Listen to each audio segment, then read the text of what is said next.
Okay, so let's continue. We will continue with the same chapter, the making of national movement. Okay, yesterday we discussed about the Arms Act, Vernacular Press Act, Albert Bill. Then we also discussed about that how Indian National Congress formed, and after that how it split with the partition of Bengal. It split in 1907 na. So we will continue with our chapter with the further discussion of various acts, movements, the leaders who took active participation in this movement. Okay, so Plaksha beta, can you share your book? Yes, ma'am. Yes, so share your book. I'm explaining you the chapter. Yes, so student, let's continue. As we already know that कि जो हमारा INC था, Indian national Congress, starting के जो 20 years थे, 20 years तक उनका moderate face रहा था. मॉडरेट फेस मीन्स जिसमें वो सिर्फ अपनी डिमांड्स को प्रेजेंट करते थे, प्रोटेस्ट करते रहते थे, ठीक है. बट उसके बाद उनका रेडिकल फेस आया. रेडिकल फेस में वो बहुत ज़्यादा एग्रेसिव हो जाते थे, बहुत ज़्यादा वायलेंस तरीके से वो उन्होंने क्या सोचा था, वायलेंस करके वो अपनी डिमांड्स को फुलफिल कराने लग गए. जनरली मीन्स जस्ट मॉडरेट है, बहुत मीन्स पीसफुली आप अपनी कोई भी डिमांड उनके सामने रखते हो, ठीक है. बट जो रेडिकल फेस आ जाता है हमारा, रेडिकल फेस में क्या है, that if we want this thing we want, ठीक है, बाय हुक और क्रुक, ठीक है. रेडिकल फेस में वो इस तरीके से अपने डिमांड्स को प्रेजेंट करके थोड़ा एग्रेशन अपना शो करते हैं, थोड़ा वायलेंस वो करते हैं उन सबको फुलफिल करने के लिए. फाइन.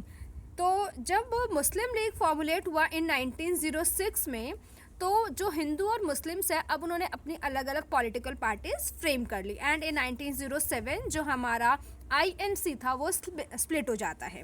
उसके बाद देखिए, अब बात आती है बाकी मास नेशनलिज्म की. Mass nationalism means a nationalism in which everybody took active participation, whether they are leaders, they are children, women, human, or we can say kids, students, lawyers, teachers, सब ने ही वहाँ पे अपना एक्टिव पार्टिसिपेशन दिया. 1915 में जो महात्मा गांधी जी हैं, महात्मा गांधी जी इंडिया आते हैं.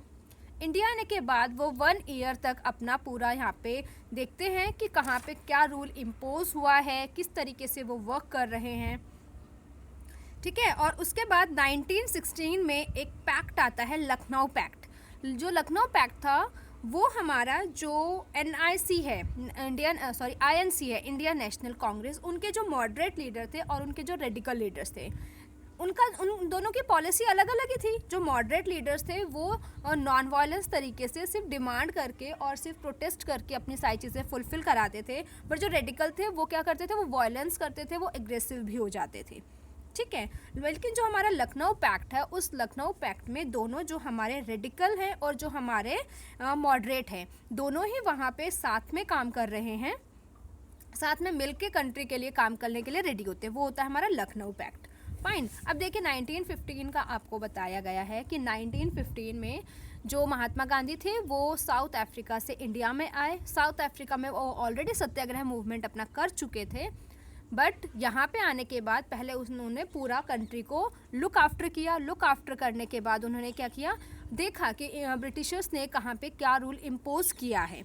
उसके बाद वो क्या करते हैं, डिफरेंट अपने सत्याग्रह वो लॉन्च करते हैं. सत्याग्रह मीन्स एक मूवमेंट जिनका उन्होंने नाम दिया, उनके जो भी मूवमेंट थे उनको उन्होंने सत्याग्रह बोला, जिनका जो बेस होता था वो क्या होता ट्रुथ होता था, ठीक है. ट्रुथ एंड नॉन वायलेंस, इसके बेस पे ही उन्होंने अपने सारे जो मूवमेंट्स हैं वो किए थे, ठीक है. यहाँ पे लीडर से मिलते हैं राजेंद्र प्रसाद एंड वल्लभ भाई पटेल, ठीक है. इससे पहले देखिए, इससे पहले 1895 में वो ऑलरेडी एक यहाँ पे सेटअप कर चुके थे. नटाल कांग्रेस को ऑलरेडी वो सेटअप कर चुके थे to stop racial discrimination in India. जो भी रेशियल डिस्क्रिमिनेशन होता है ना, racial discrimination means on the basis of colour you are discriminating the people between white and black, that is your racial discrimination, ठीक है. तो उसको स्टॉप करने के लिए 1895 में नटाल कांग्रेस ऑलरेडी वहाँ पे फॉर्मुलेट हो चुकी थी. बट देखिए यहाँ पे आने के बाद उन्होंने क्या किया, अपना सत्याग्रह मूवमेंट इन्होंने कंटिन्यू रखा.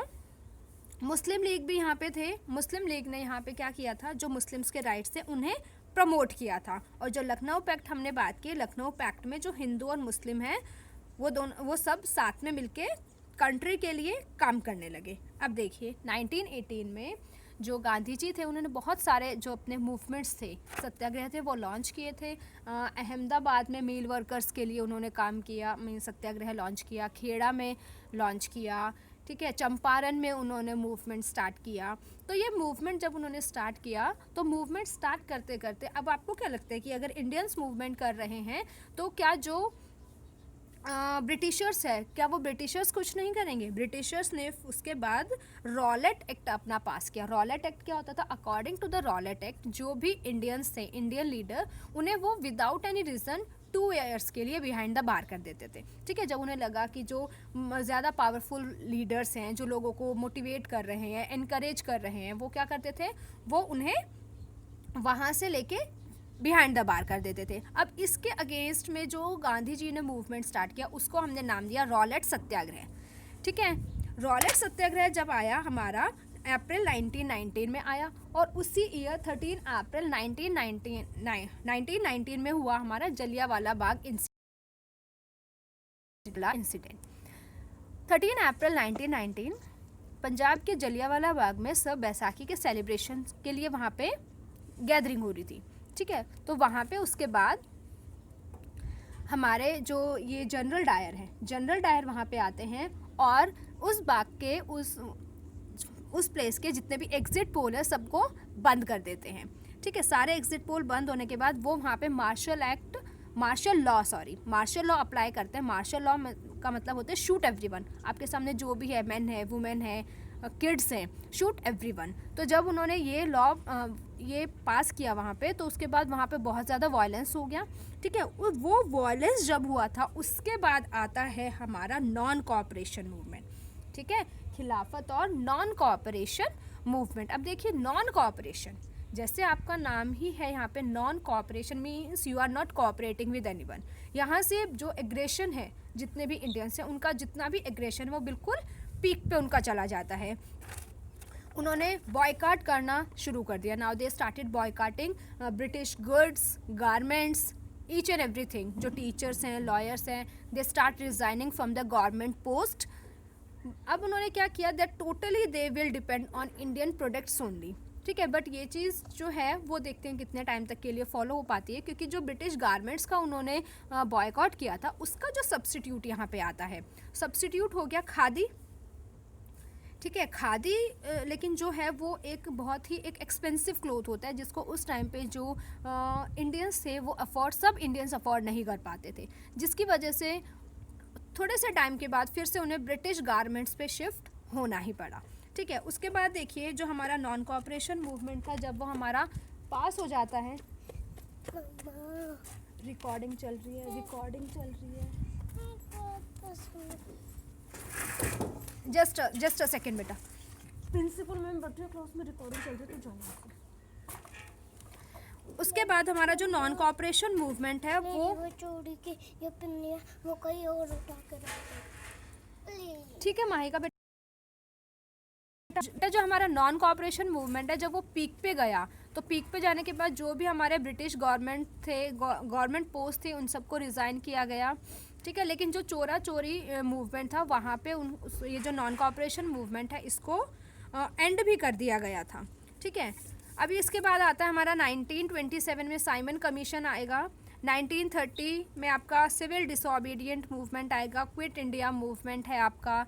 डांडी मार्च है जो आपका 1930 में स्टार्ट होती है, ठीक है। डांडी मार्च गांधी जी ने किस लिए किया था? डांडी मार्च उन्होंने की थी कि जो ब्रिटिशर्स थे they were charging high tax on salt, जिसका मतलब कोई भी you can not charge any tax on that particular salt because it's a natural resource, और जो नेचुरल रिसोर्स है उस पर सभी का इक्वल राइट होता है, आप वो किसी से भी टैक्स चार्ज नहीं कर सकते हो, ठीक है। जब उन्होंने डिमांड किया इसको रिड्यूस करने का तो ब्रिटिशर्स ने उनकी डिमांड को फुलफिल नहीं किया।